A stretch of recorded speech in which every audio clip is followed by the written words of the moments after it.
치매, 암, 당뇨, 심장병과 노화를 피하고 건강하게 오래 사는 법, 질병 해방, 피터 아티아, 빌 기퍼드 지음, 이한음 옮김, 3부 17장, 정서건강 보살피기, 내가 정서건강을 무시한 대가와 교훈, 우리 각자는 물려받은 유산과 물려줄 유산을 잇는 달이다.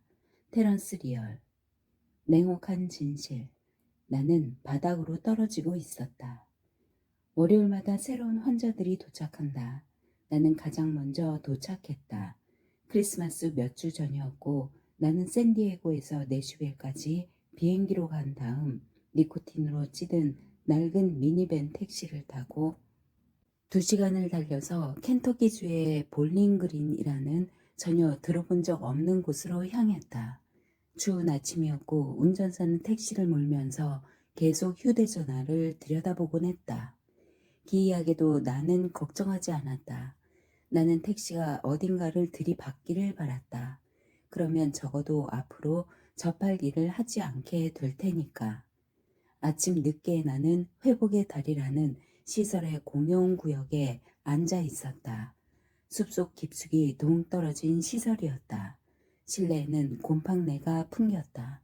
남들이 오기를 기다리면서 주방을 돌아다닐 때 이렇게 적힌 팻말이 눈에 띄었다. 종교는 지옥을 두려워하는 사람들을 위한 것이다. 영성은 지옥에 가본 사람들을 위한 것이다. 내가 대체 어디로 온 거야? 나 다음으로 온 사람은 50세쯤 되는 여성이었다. 우리는 말없이 서로를 쳐다보았다. 그녀는 아주 슬퍼 보였다. 마치 1년 내내 울고 있는 양 보였다. 나는 그녀에게 나도 그렇게 보이는 것이 아닐까 생각했다. 저녁 무렵에는 새 입소자들이 모두 도착했다. 지치고 창백하고 완전히 고갈된 모습이었다. 중독자들도 있었다. 마약이나 술이나 섹스 또는 그것들의 어떤 조합에 중독된 이들이었다. 나는 그들과 다르다고 생각하면서 혐오스러운 눈길로 그들을 쳐다보았다. 잠시 시설 소개와 설명이 이어진 뒤 우리는 일종의 자기 드러내기를 했다. 돌아가면서 자신의 감정 상태를 이야기하는 시간이었다. 바로 그 시점에 어떤 느낌인지를 이야기했는데 나는 한마디도 하지 않았다. 말할 수 없이 화가 나 있었다. 속이 부글부글 끓고 있었다. 그저 말로 표현할 수가 없었을 뿐이다. 내 감정을 말로 표현하기는커녕 나 자신의 감정을 이해할 정서적 인식조차 없었다. 나는 여기에 와야 했다는 사실 자체의 화가 치밀어 있었다. 내가 실패했다는 사실에 분개했다. 나는 여기에 와 있을 이유, 이 망가진 사람들 무리에 속해 있을 이유가 없다고 믿었다. 내 몸속의 모든 세포는 죽음행 택시를 불러서 당장 나가기를 원했다. 그때 3주째 머물고 있는, 그리고 나중에 알게 되지만 늘 적절한 방식으로 말하는 법을 알고 있는 나와 같은 나이의 세라라는 여성이 내 얼굴을 본 것이 분명했다. 그녀는 내 이름도 아직 몰랐지만 나를 돌아보면서 말했다. 어이, 괜찮아요. 잘 나가서 여기로 오는 사람은 아무도 없어요. 나는 바닥까지 내려갔다고 느끼지는 않았을지라도 바닥을 향해 빠르게 내려가고 있었다. 몇 주 전에는 주차장에서 누군가와 거의 주먹다짐을 할 지경까지 이르렀다. 나는 그의 바로 앞에 바짝 서서 제발 먼저 한 방 날리기를 바랐다.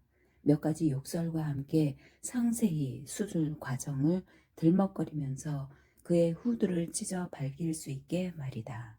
나는 그 싸움에서 이길 것이라고 꽤 확신했지만 그 대신에 모든 것을 잃을 수도 있었다. 집도, 의사 면허증도, 자유도, 아마 그나마 남아있던 결혼관계도. 겉보기에 나는 잘 나가는 병원을 운영하고 있고 아름다운 아내와 아이들이 있고 멋진 친구들도 있고 건강도 좋고 이 책에 지필 계약까지 맺은 성공한 인물이었다. 그러나 현실적으로 나는 통제력을 잃은 상태였다. 길거리에서 그냥 분노를 쏟아내는 차원에 그치지 않았다. 그보다 훨씬 심각했다. 몇 달 전, 정확히 2017년 7월 11일 화요일 오후 5시 45분. 나는 아내에게서 온 전화를 받았다. 갓난 아기인 아들과 함께 구급차를 타고 병원으로 가면서 건 전화였다. 무슨 이유인지 몰라도 아기가 갑자기 숨을 멈추고 의식을 잃었다. 눈이 완전히 뒤로 돌아가고 심장 박동이 멎고 꼼짝도 않은 채 창백해졌다. 돌보미의 빠른 대응 덕분에 아들 에이터는 목숨을 구했다. 돌보미는 서둘러 아들을 안고 아내에게 달려갔다. 아내는 간호사였다. 아내는 본능적으로 곧바로 아기를 바닥에 내려놓고 심폐소생술을 시작했다. 손가락으로 아기의 작은 가슴을 리듬있게 세심하게 압박했다. 그 사이에 돌보미는 911에 전화를 걸었다. 아들이 생후 한 달쯤 되었을 때였다. 약 5분 뒤 구급대원들이 집으로 들이닥칠 즈음에 아들은 다시 숨을 쉬고 있었다. 창백했던 피부도 산소가 돌면서 다시 분홍색으로 돌아오고 있었다. 구급대원들은 깜짝 놀랐다. 그들은 아내에게 이런 아기의 호흡이 되돌아온 사례를 처음 보았다고 했다. 지금까지도 우리는 어떻게 또는 왜 그런 일이 일어나는지 알지 못하지만 아기가 잠을 자다가 그런 일이 일어나면 급사할 가능성이 높다. 자신의 치매, 숨관이 얼마 동안 막히거나 혈관 미주 신경에 뭔가 문제가 생겨서 미성숙한 신경계가 호흡을 재개하는 데 실패해서 그럴 수 있다. 질이 구급차에서 전화를 걸었을 때 나는 뉴욕에 있었다. 택시를 타고 45번가에서 저녁 식사를 하러 가던 중이었다. 아내의 이야기를 들은 뒤 나는 전혀 감정의 동요 없이 그냥 이렇게 말했다. 알았어. 병원에 도착하면 전화해. 응급실 의사와 통화할 수 있게. 아내는 전화를 탁 끊어버렸다. 아내가 화가 난 이유는 분명했다. 아들이 거의 죽을 뻔했는데 그 순간 내가 했어야 할 말은 하나뿐이었다. 다음 비행기로 당장 가겠다고 말했어야 옳았다. 아내는 나흘 동안 병원에서 홀로 아들을 돌보았다. 아내는 내게 집으로 오라고 간청했다. 나는 매일 의사와 통화하면서 그날의 검사 결과를 논의했지만 계속 뉴욕에 머문 채 중요한 일을 하느라 바빴다. 아들의 심장마비는 화요일에 일어났는데 내가 샌디에고에 집에 돌아온 것은 다음 주 금요일이었다. 열흘이 지난 뒤였다. 지금도 당시 일을 생각만 하면 내 행동에 역겨움이 솟구친다. 내가 가족에게 그런 짓을 했다니 도저히 믿기지가 않는다. 내가 그토록 무심하고 이기적이고 소홀한 남편이자 아빠였다는 사실이 도저히 믿어지지가 않는다. 내가 죽는 날까지 결코 나 자신을 용서할 수 없으리라는 것을 안다. 그 시기에 내가 몹시 안 좋은 분위기를 풍기고 있었던 것이 틀림없다. 그 무렵에 의대 동창이자 현재 명석하면서 매우 직관력이 뛰어난 정신과 의사로 일하고 있는 가까운 친구 폴 콘티가 내게 켄터키주에 이곳에 가보라고 계속 재촉했기 때문이다. 내가 찾아보니 중독자들이 가는 시설 같았다.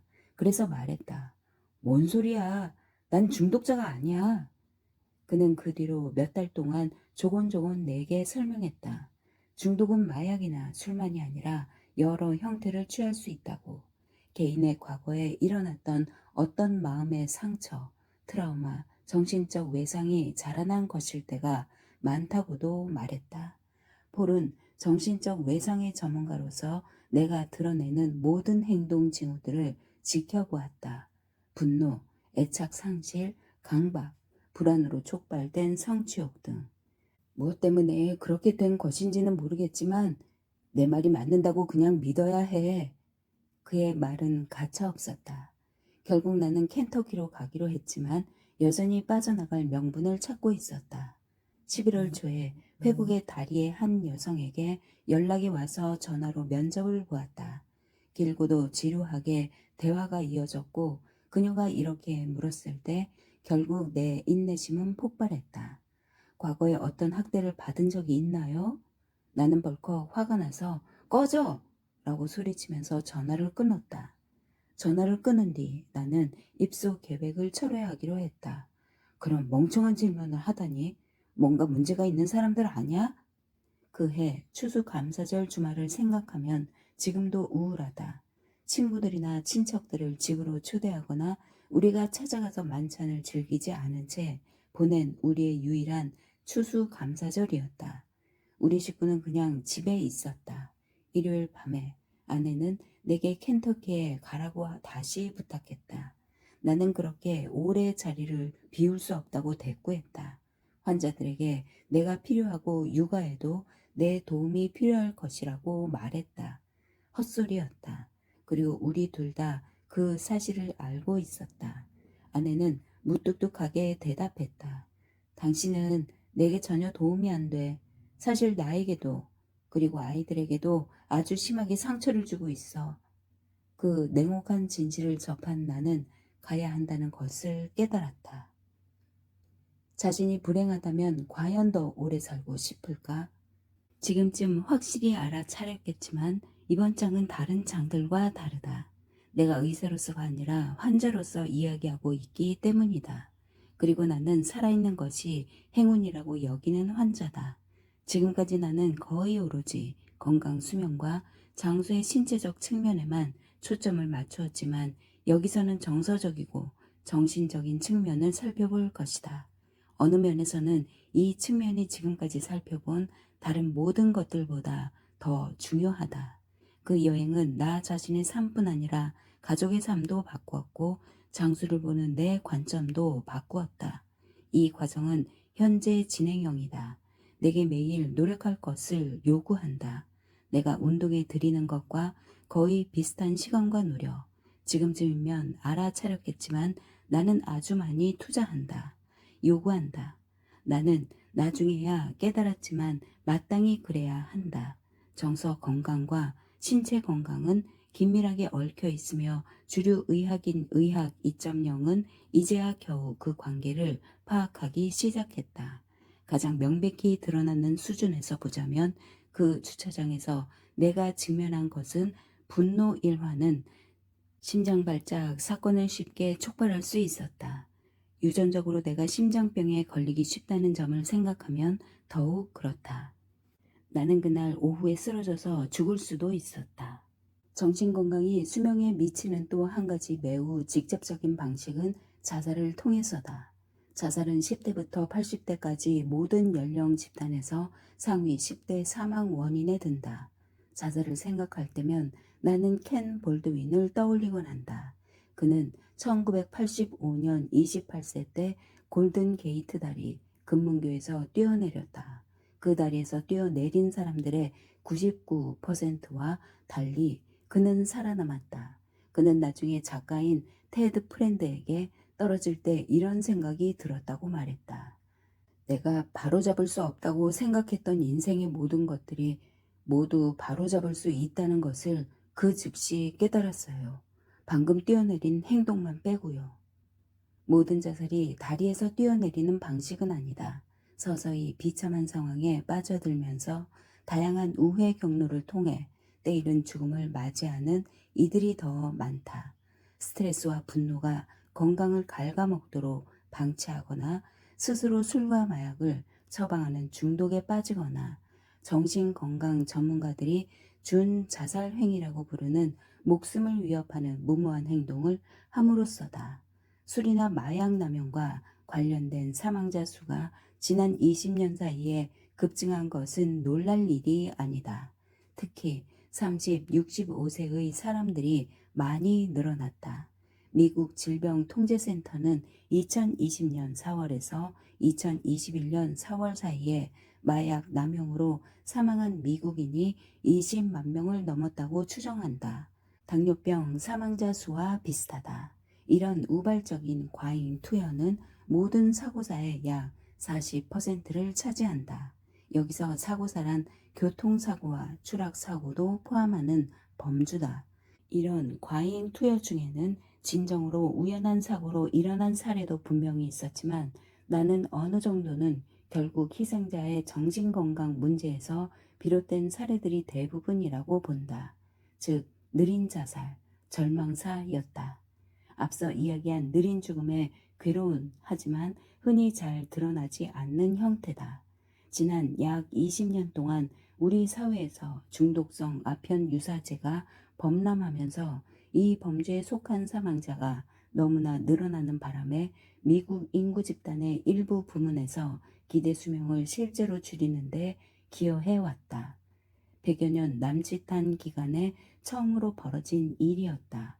2015년 앤케이스와 앵거스 디턴이 처음 관찰했는데 백인 흑인 중년 남녀의 마약과 술 남용, 간 질환, 자살률이 높아졌다. 마약과 술 남용 위기는 장수 위기도 조장해왔다. 이것이 사실상 정신건강 위기의 위장된 형태이기 때문이다. 이런 유형의 문제는 자살률이 시사하는 것보다 훨씬 더 널리 퍼져 있다. 자신의 건강, 삶, 인간관계에 집중할 수 있게 하는 기쁨을 앗아가고 살아가는 대신에 그저 죽음을 기다리게 만든다. 이것이 바로 내가 정서 건강이 건강 수명의 가장 중요한 요소를 나타낸다고 믿게 된 이유다. 행복, 충만함, 사람들과의 연결이 어느 정도 존재하지 않고서는 장수는 사실상 별 가치가 없다. 그리고 비참함과 불행은 암, 심장병, 신경퇴행성 질환, 골절만큼 확실하게 신체 건강을 훼손할 수 있다. 단지 혼자 살기만 해도 또는 외로움을 느끼기만 해도 사망 위험이 대폭 높아진다. 정서 건강의 문제들 중에는 연령과 관계가 없는 것이 대부분이지만 이 위험 요인은 나이를 먹을수록 더 악화되는 듯하다. 미국의 노년층이 중년층이나 더 젊은 사람들보다 매일 혼자 지내는 시간이 더 많고 75세인 사람은 하루에 평균 약 7시간 홀로 생활할 가능성이 훨씬 높다는 설문조사 결과도 있다. 그리고 내게 일어나고 있던 일들이 그대로 진행된다면 나는 슬프고 외롭고 비참한 노년을 맞이할 가능성이 높았다. 내가 그렇다는 사실을 인정하기까지는 시간이 좀 걸렸지만 남들 및 자기 자신과 연결되어 있고 건강한 관계를 맺고 있다는 느낌은 효율적인 포도당 대사나 최적 지질 단백질 수치를 유지하는 것만큼 중요하다. 설령 더하지는 않더라도 대장 내시경이나 LP 리틀 A 검사를 받는 것 못지않게 정서 건강을 관리하는 데 신경을 쓰는 것이 중요하다. 다만 훨씬 더 복잡하다. 정서 건강과 신체 건강은 양방 통행로다. 나는 진료를 하면서 환자들의 신체 건강과 장수 문제 중 상당수가 정서 건강에 뿌리를 두고 있거나 정서 건강 문제로 악화되는 사례를 직접 무수히 목격해 왔고 매일같이 본다. 침울한 환자에게 가서 운동 프로그램을 시작하라고 동기를 부여하기란 쉽지 않다. 업무로 지나치게 스트레스를 받고 사생활도 비참한 이들은 조기 암 선별 검사나 연소혈당 측정에 신경을 쓸 겨를이 없을 수 있다. 정서적 비참함이 신체 건강을 함께 끌어내림에 따라서 그들은 그렇게 계속 흘러간다. 나 자신의 상황은 거의 정반대였다. 나는 정서적으로 완전히 비참한 상황임에도 더 오래 살기 위해 할 수 있는 모든 일을 하고 있었다. 나는 줄곧 그랬듯이 2017년 경에도 신체적으로는 건강했지만 대체 뭘 위해 건강에 힘썼을까? 나는 정서적으로도 인간관계 측면에서도 끔찍한 길을 가고 있었다. 내 치료사인 에스터 페럴이 한 말이 매일같이 머릿속에서 울리고 있었다.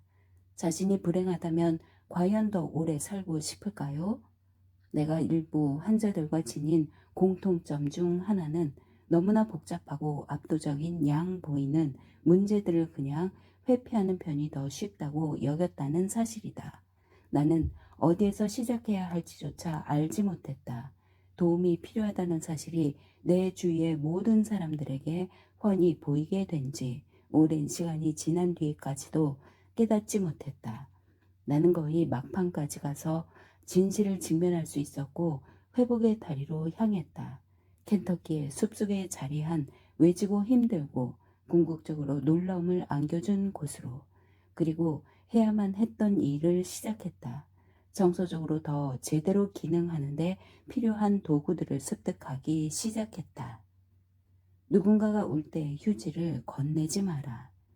회복의 다리에서 보낸 처음 며칠은 몇 주, 심지어 몇 달처럼 느껴졌다.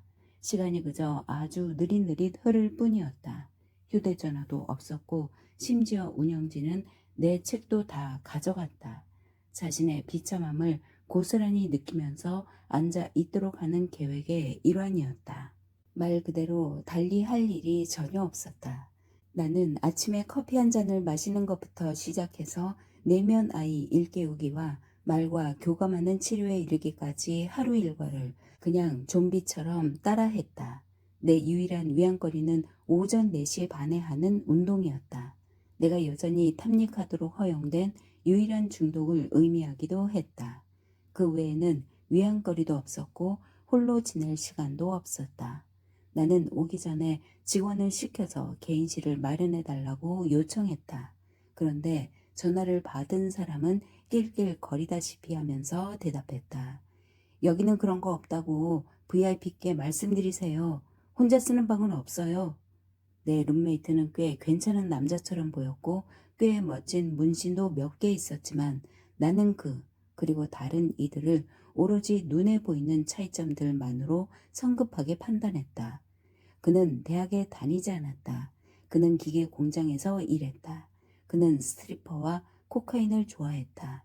그의 아내는 그를 싫어했고 바로 그 점이 사실상 당시의 우리의 공통점일 수 있었다. 처음에 나는 입을 꾹 다물고 있었다. 내가 가장 끔찍하다고 여긴 시간은 하루에 2차례씩 하는 정서적 자기 드러내기 시간이었다. 바로 그 시점에 무엇을 느끼고 있는지를 정확히 묘사하는 시간이었다. 나는 도저히 할 수가 없었다. 그래서 속이 부글부글 끓는 가운데 그냥 앉아 있었다. 수요일이나 목요일 그 즈음에는 그 시간이 거의 농담 따먹기 시간처럼 변했다. 적어도 모두의 이야기를 단편적으로나마 들었다. 하지만 내 이야기를 들은 사람은 아무도 없었다. 그러다가 문득 누군가가 말했다. 이봐요, 당신 연쇄살인범이나 뭐 그런 거예요? 왜 그러고 있어요? 나는 아무 말도 하지 않았다. 나는 내 룸메이트가 그날 밤에 잠을 설치지 않았을까 생각한다. 마침내 나흘이나 닷새쯤 지난 뒤 나도 더 이상 입을 다물고 있을 수 없는 상황이 되었다. 모두가 자신이 살아온 이야기를 처음부터 쭉 하는 날을 하루 비워두었기 때문이다. 각자에게 이야기할 시간을 1시간쯤 주었기에 모두 나름 준비를 할 수밖에 없었다. 그래서 나도 마침내 처음으로 이 완벽하게 낯선 이들로 이루어진 집단 앞에서 내 인생 이야기를 하게 되었다. 아내에게조차 전체 이야기를 들려준 적이 없었는데 말이다. 그러나 나는 그저 사실만을 나열하는 방식으로 이야기를 했다.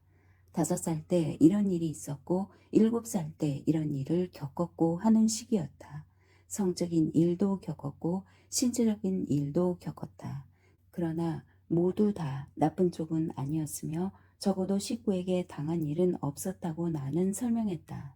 나는 이런 일들이 그 자체로는 끔찍해 보일지라도 내게 13세 때 권투와 무술에 뛰어든 계기를 마련해 주었다고 말했다. 나는 샌드백과 상대 선수를 주먹으로 쳤고 그럼으로써 분노를 해소할 수 있었다. 나 자신을 지키는 법을 터득하는 한편으로 스스로를 다스리고 집중하는 능력도 배웠으며 그렇게 하명한 자질들이 19세 무렵에 이루 헤아릴 수 없는 가치를 지니게 되었다고 했다. 내가 권투에서 수학으로 방향을 틀었을 때였다. 나는 그 자체만 보면 끔찍할지 몰라도 과거는 내게 의사가 되는 길로 나아가게 했다고 설명했다. 그런데 이야기를 이어갈수록 쉼지 점점 방어적인 태도가 드러나고 있었다. 나는 대학 내내 성적 학대를 받은 10대 청소년들을 위한 쉼터에서 자원봉사를 했고 그 4년 동안 그들 중 상당수와 친해졌으며 그 중에는 아버지에게 학대당한 여성도 있었다. 여기서 나는 그런 일을 겪지 않았다는 말을 덧붙였다. 그녀가 자살을 시도했을 때 이미 여러 번 시도했다. 나는 병원으로 문병을 갔다. 당신아는 4학년이었고 이미 최고의 항공공학 박사 과정 몇 곳에 지원을 한 상태였다. 그러나 그쪽이 정말로 내 천직인지 확신하지 못했다. 병원에서 그녀와 꽤 시간을 보내고 있으려니 문득 방정식을 풀기보다는 사람들을 돌보는 쪽이 내게 맞는다는 깨달음이 찾아왔다. 이야기의 결과가 어떨지 뻔히 보이지 않는가? 나는 이렇게 결론을 내렸다. 내 과거에 나쁜 일들이 있었을지 모르지만 어떤 면에서 그런 일들은 내게 더 나은 삶으로 나아갈 길을 깔아주기도 했다고. 반면에 함께 자라고 권투도 함께 했던 아이들 중 몇 명은 나중에 무장 강도로 체포되었고 몇몇 여자아이들은 고등학생 때 임신을 하는 등 이런저런 안 좋은 길로 빠져들었다고도 말했다. 나도 얼마든지 그런 길로 빠질 수 있었다. 그러니 어느 면에서 보자면 내가 받은 학대는 사실상 내 삶을 구한 것일 수도 있었다. 한마디로 이랬다. 나는 사실 여기에 있을 필요가 없는 사람이라고요. 바로 그때 치료사인 줄리 빈센트가 내 말을 끊었다. 회복의 다리에는 많은 규칙들이 있었는데 가장 중요한 것 중 하나는 결코 경시하지 말라는 것이다. 남이 말하고 있는 그 어떤 것도 경시해서는 안 되며 특히 자신의 경험을 경시해서는 안 되었다. 그러나 그녀는 그 때문에 내 말을 끄는 것이 아니었다. 대신에 그녀는 단순한 질문을 던졌다. 이런 일을 처음 겪은 것이 5살 때라고 했죠? 맞아요. 또 지금 아들인 리스가 거의 5살이라고 했죠? 나는 고개를 끄덕였다. 그럼 당신은 아들의 나이 때 자신이 이런 일을 겪었는데 괜찮다고 말하고 있는 거네요? 그렇다면 누군가가 지금 리스에게 그런 일을 저질러도 괜찮다고 말할 건가요? 이곳에 또 한 가지 규칙은 누군가가 울 때 휴지를 건네지 말라는 것이다. 스스로 일어나서 휴지를 집어야 한다. 지금은 내 차례였다. 나는 일어나서 휴지가 있는 곳으로 걸어갔다. 가는 동안 계속 눈물이 왈칵왈칵 쏟아졌다. 그제야 나는 내가 거기에 있는 이유를 받아들일 수 있었고 지난 40년에 걸친 내 삶을 풀어내는 어려운 일을 시작할 수 있었다. 마음의 상처나무가 알려주는 것. 회복의 달이 치료사들이 채택한 기념 개념 틀 중 하나이자 나도 유용하다고 느낀 것이 있는데 바로 마음의 상처나무라는 것이다. 중독과 걷잡을 수 없는 분노처럼 성인 때 표출되는 특정한 바람직하지 못한 행동들이 사실상 어릴 때 겪은 다양한 유형의 마음의 상처에 나름 적응하면서 나온 결과라는 것이다. 우리는 나무 중 땅 위로 솟아오른 부분, 즉 줄기와 가지만 보고 있지만 나무를 온전히 이해하려면 땅속에 있는 뿌리도 봐야 한다. 그러나 뿌리는 아주 잘 숨겨져 있을 때가 많다. 내게 그러했듯이 마음의 상처는 대개 5가지 범주로 나뉜다. 1. 학대, 신체적이나 성적인 것도 있고 정서적이거나 정신적인 것도 있다. 2. 방치, 3. 유기, 4. 밀착, 어른과 아이의 경계 모호, 5. 비극적인 사건 목격. 아동에게 상처를 입히는 것들은 대부분 이 5가지 범주에 들어간다. 마음의 상처, 트라우마는 꽤 많은 부담스러운 의미를 함축한 용어이며 회복의 달이 치료사들은 큰 것과 작은 것이 있을 수 있다고 이해시키고자 노력한다.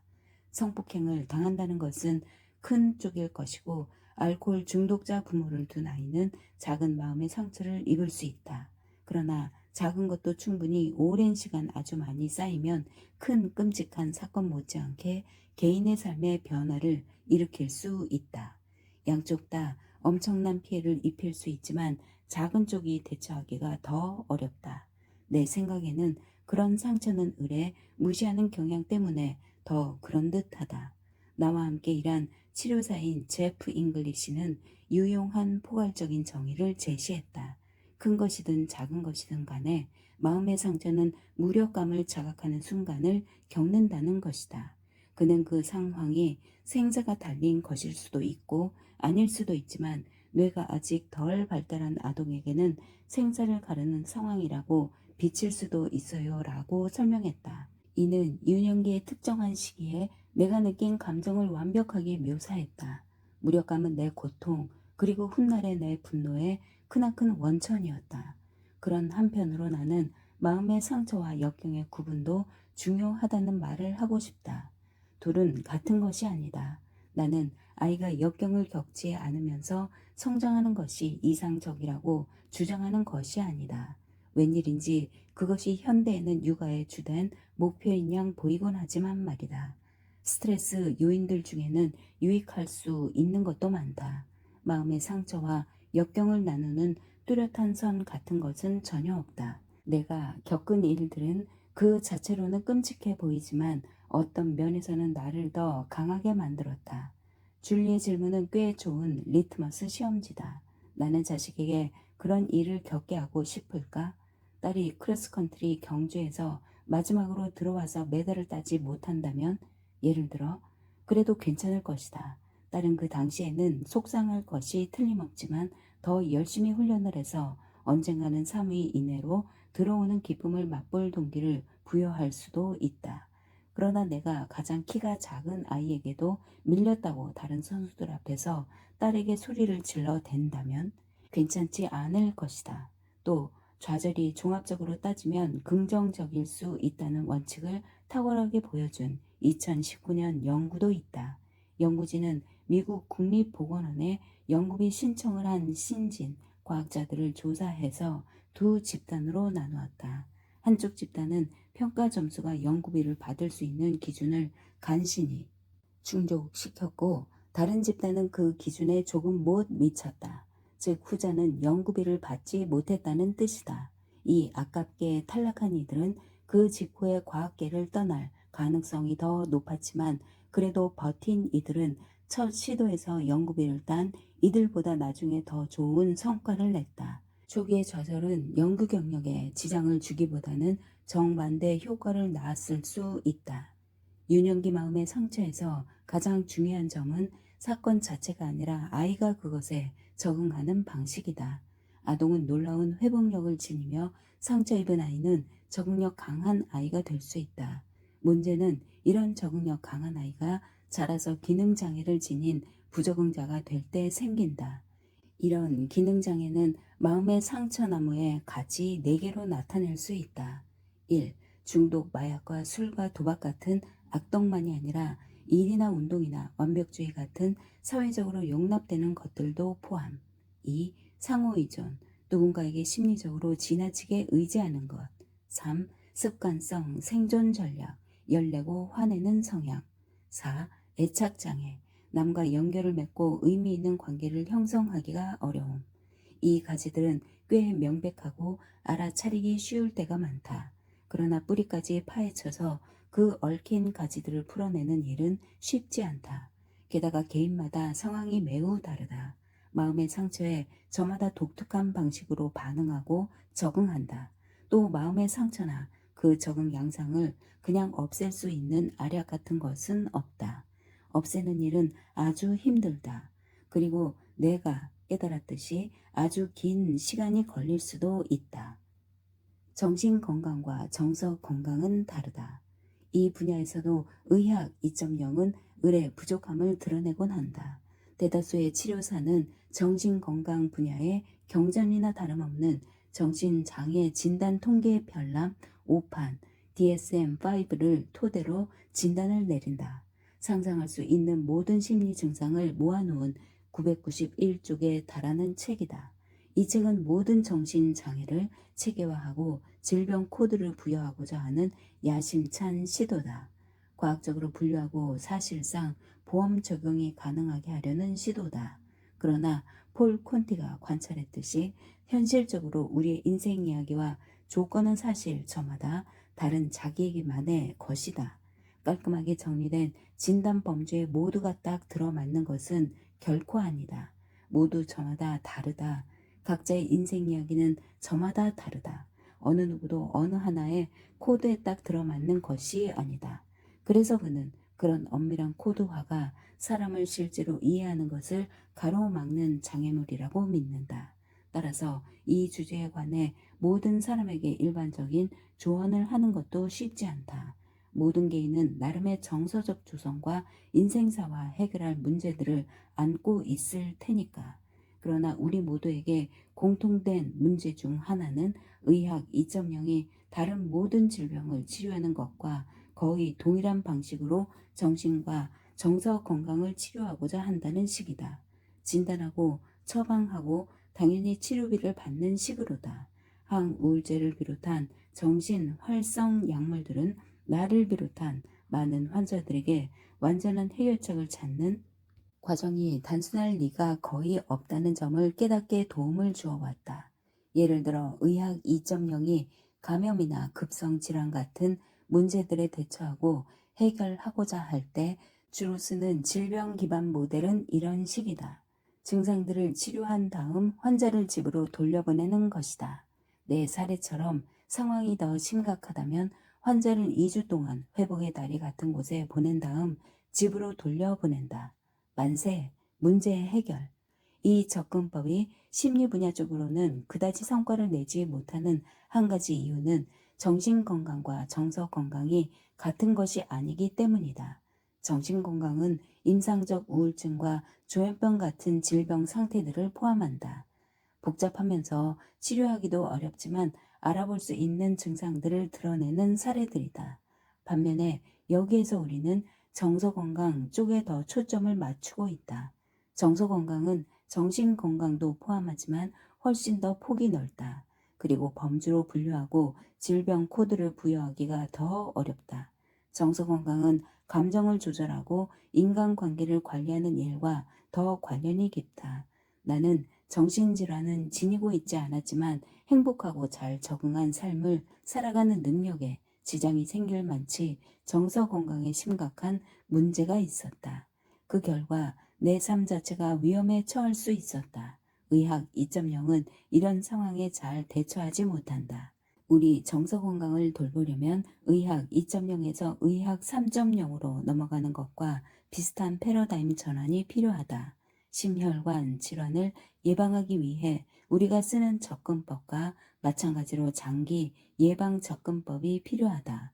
우리는 잠재적인 문제들을 일찍 간파하고 장기간에 걸쳐서 이런 문제들에 대처하는 힘든 노력을 지속할 의지를 발휘할 수 있어야 한다. 그리고 사람마다 살아온 내력과 진입 문제들이 저마다 다르므로 각 개인에 맞는 접근법을 택해야 한다. 의학 3.0은 우리가 정서 건강에 대처하고 더 나아가 일찍 대처한다면 우울증과 만성 불안 같은 임상적인 정신건강 문제를 피할 가능성이 더 높아질 것이라고 말한다. 그리고 당연히 건강 전반에도 혜택이 있을 것이다. 그러나 암이나 대사 질환의 어떤 간단한 해결책이 없는 것과 마찬가지로 정서 건강에도 단일한 치료법이나 간단한 해결책이 있을 가능성은 거의 없다. 우리는 운동 계획을 짜고 영양 프로그램을 따르고 수면 습관을 지키는 등의 일을 하면서 신체 건강의 여러 측면을 관리하는 것처럼 정서 건강에 대처하는 일에도 그에 못지않게 지속적인 노력과 일상적인 실천이 필요하다. 남은 생에 수십 년 동안 건강 수명의 모든 영역에서 계속 활력을 유지할 수 있으려면 최대한 선제적으로 행동하는 것이 매우 중요하다. 나는 정서 건강이 신체 건강보다 다루기가 훨씬 더 어려운 이유가 변화를 이룰 필요성을 알아차리지 못할 때가 더 많아서 그런 것이 아닐까 추측한다.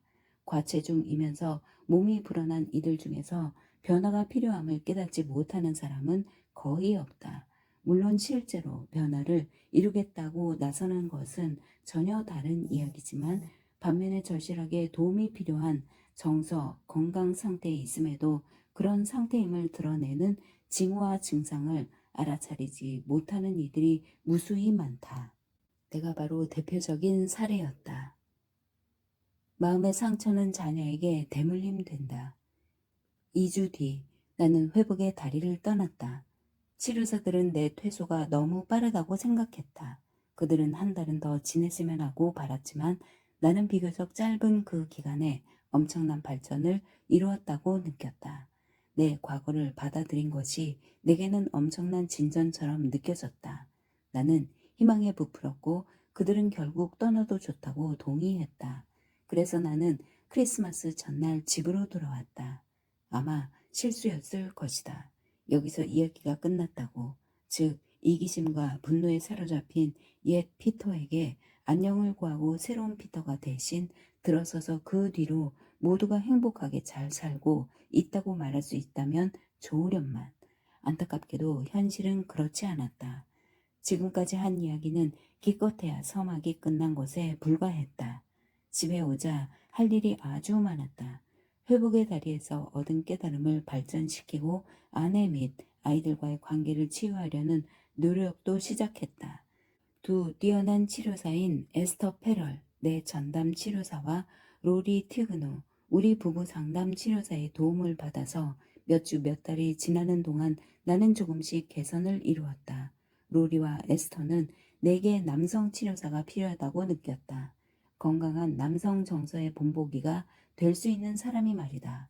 그래서 괜찮은 남성 치료사 몇 명을 만나보았지만 회복의 다리에서 나를 담당한 치료사인 제프 잉글리시만큼 뭔가 연결되어 있다는 느낌을 주는 사람은 없었다. 결국 포기하려 할 즈음에 에스터의 추천으로 테런스 리얼의 남자가 정말 하고 싶은 말을 읽었다. 남성 우울증의 근원을 파헤친 획기적인 책이었다. 책을 펼치자 도저히 내려놓을 수가 없었다. 만난 적도 없는 저자가 나에 관해 쓰고 있는 듯한 오싹한 기분이 들 정도였다. 그의 주된 논지는 여성은 대체로 우울증이 명백히, 즉 뻔히 드러나는 반면 남성은 우울증을 숨기는 쪽으로 사회화가 이루어진다는 것이다. 속으로 사귀거나 분노 같은 다른 감정으로 표출하면서 우울증 이야기는 언급조차 하기 싫어한다는 것이다. 원서 제목이 바로 그것이다. 그가 자신의 부모에 관해 한 이야기도 마치 내 사례처럼 들렸다. 그래서 나는 테리에게 상담을 받기 시작했다. 오랜 세월 아무런 심리치료도 받지 않다가 이제 치료사 3명을 만나고 있었다. 테런스는 뉴저지주 캠든의 노동계층 가정에서 자랐다. 그는 아버지를 애정이 깊고 명석하고 잔인하게 폭력적인 남자라고 묘사했다. 아버지의 폭력성은 숨겨져 있던 우울증에서 비롯되는 것임이 드러났고 그 우울증을 테리에게 고스란히 물려주었다. 테리는 내게 말했다. 아버지는 회초리질로 자신의 우울증을 내게 쏟아냈어요. 아버지의 분노와 폭력에 대처하려고 애쓰다가 그는 이윽고 심리이호법을 공부하는 쪽으로 나아갔다. 아버지와 그 폭력성을 이해해야 했어요. 내가 되풀이하지 않으려면요. 테리는 내가 청소년기와 성년기에 뚜렷이 드러냈던 기능 이상들을 유년기에 있었던 일들과 연결하도록 도움을 주었다. 지금 10대 때의 나 자신, 대학생일 때의 내 행동을 돌이켜보면 나는 나 자신이 지독히 우울한 상태였음을 안다. 임상적으로 보자면 심각한 우울증 단계였다. 그저 당시에 그 사실을 몰랐을 뿐이다. 나는 드러나지 않은 남성 우울증의 전형적인 증상들을 지니고 있었는데 스스로 외톨이가 되려는 성향과 무엇보다 분노를 표출하려는 성향이었다. 아마 후자가 가장 강력한 중독 증상이었을 것이다. 내가 테리와 초기에 상담을 한 뒤 일지에 적은 말 중 하나는 지금도 내 심금을 울린다. 남성 분노의 90%는 좌절로 위장한 무력감이다. 테리는 내가 지금도 느끼고 있는 무력감을 이해하도록 도와주었다. 나는 내가 괴롭힘을 당했다는 사실 자체에서 느끼는 수치심이 내게 결정적인 요인이었음을 이해하기에 이르렀다. 많은 남성들이 그렇듯이 나는 그 수치심을 거만함이라는 감정으로 뒤엎었다. 테리는 내게 말했다. 수치심은 나쁘게 느껴지고 거만함은 좋게 느껴지죠. 남성성과 전통적인 남성다움의 핵심이에요. 피해자에서 복수자로의 이 뒤집기는요. 수치심에서 거만함으로의 이 뒤집기가 무서운 점은 바로 그 방식이 먹힌다는 사실 때문이에요. 단기적으로 기분을 좋게 만들거든요. 하지만 장기적으로 보면 말썽을 일으킬 뿐입니다. 내 행동이 식구들, 특히 아이들에게 어떤 악 영향을 미치고 있는지를 깨닫자 나는 더욱 심란해졌다. 당신아는 자신이 아주 좋은 아빠라고 여길 정도로 망상에 빠져 있지는 않았지만 내가 겪은 마음의 상처를 자식들이 겪지 않도록 보호할 수 있다는 사실에 적어도 어느 정도는 자부심을 갖고 있었다. 나는 뛰어난 제공자이자 보호자였다. 내 아이들은 내가 어릴 때 겪었던 수치심을 결코 겪을 일이 없을 터였다. 그러나 나는 아이들이 내 흘러넘치는 분노를 복원한다는 것을 알고 있었다. 자신들이나 엄마에게 향하는 일이 거의 없었음에도 그랬다. 회복의 다리에서 나는 아이들이 부모의 분노에 논리적인 방식으로 반응하지 않는다는 것을 배웠다. 내가 앞으로 끼어드는 운전자에게 소리를 질러대는 모습을 볼 때 아이들은 그 분노를 자신들에게 향한 것처럼 내면화한다는 것이다. 게다가 마음의 상처는 비록 반드시 직접적으로 전달되는 것은 아니라고 해도 다음 세대로 전달된다. 알코올 중독자의 자녀가 반드시 알코올 중독자가 될 운명은 아니지만 이런저런 식으로 마음의 상처는 자녀에게 전달된다. 테리는 책에 이렇게 썼다. 가족 병리는 모든 것을 불태우면서 나아가는 산불처럼 세대를 이어나간다. 어느 세대에 누군가가 용기를 내어 화염 앞에 맞설 때까지다. 그 사람은 조상들에게 평안을 안겨주고 자녀들을 구한다. 나는 그런 사람이 되고 싶었다. 관점 바꾸기, 나를 변화시킨 기술. 테리, 그리고 에스터와 로리의 도움으로 나는 서서히 과거를 처리하는 데 도움을 주고 더 나은 길로 나아가도록 일상 행동을 인도할 도구를 갖추기 시작했다. 테리가 내가 알려준 한 가지 유용한 모형은 내 인간관계를 섬세한 생태계와 비슷하다고 생각하라는 것이다. 일종의 정서 생태학이다. 나는 내가 살아가야 할 환경에 왜 독을 풀려는 것일까? 그저 기본적인 말처럼 들리지만 심사숙고하게 만들며 더 나아가 실천하려면 전략을 짜야 했다. 매일같이, 아니 심지어 매 시간 내가 주변 사람들에게 짜증을 내곤 했던 사소한 것들에 매몰되지 말아야 한다는 의미였다. 이제 나는 그것이 우물의 독을 푸는 것과 같다는 사실을 알아차렸다. 일상에서 접하는 문제들과 좌절에 대처하는 새로운 방법들을 배워야 했다. 바로 이 부분이 테리의 기본 틀, 단계적인 교육 과정에서 중요한 단계다. 이것이 올바른 방법이다. 상대방의 불평에 귀를 기울이면서 공감하는 법이 바로 이것이다. 테리는 내게 말했다. 이게 답니다. 평생에 걸쳐 숙달하려고 애쓴 다른 모든 기술처럼 이 기술도 배울 수 있어요. 내가 이룬 변화 중에는 아주 간단해 보이는 것도 있다. 나는 집에 있을 때면 늘 아이들과 시간을 보냈다. 휴대전화 없이 얼굴을 보면서다. 또 매일 아내와 오늘 무슨 일이 있었는지 사건이 아니라 이야기하곤 했다.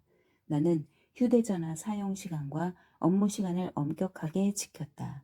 일주일에 하루씩, 대개 토요일이나 일요일에는 아무 일도 하지 않고 보내곤 했다.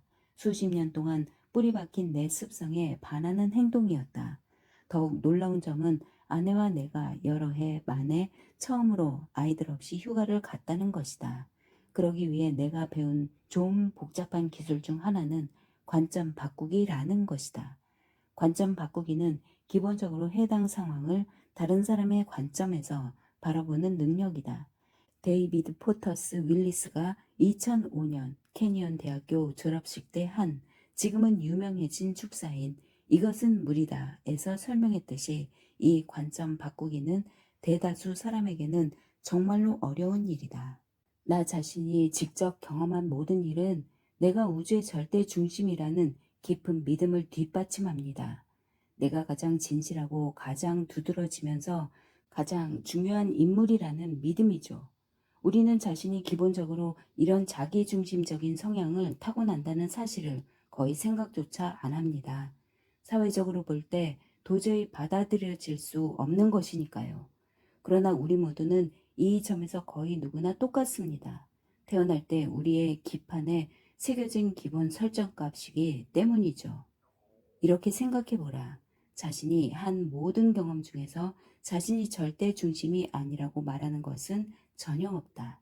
자신이 경험하는 세계는 자신의 앞이나 뒤, 왼쪽이나 오른쪽, 자신의 TV나 모니터에 있다.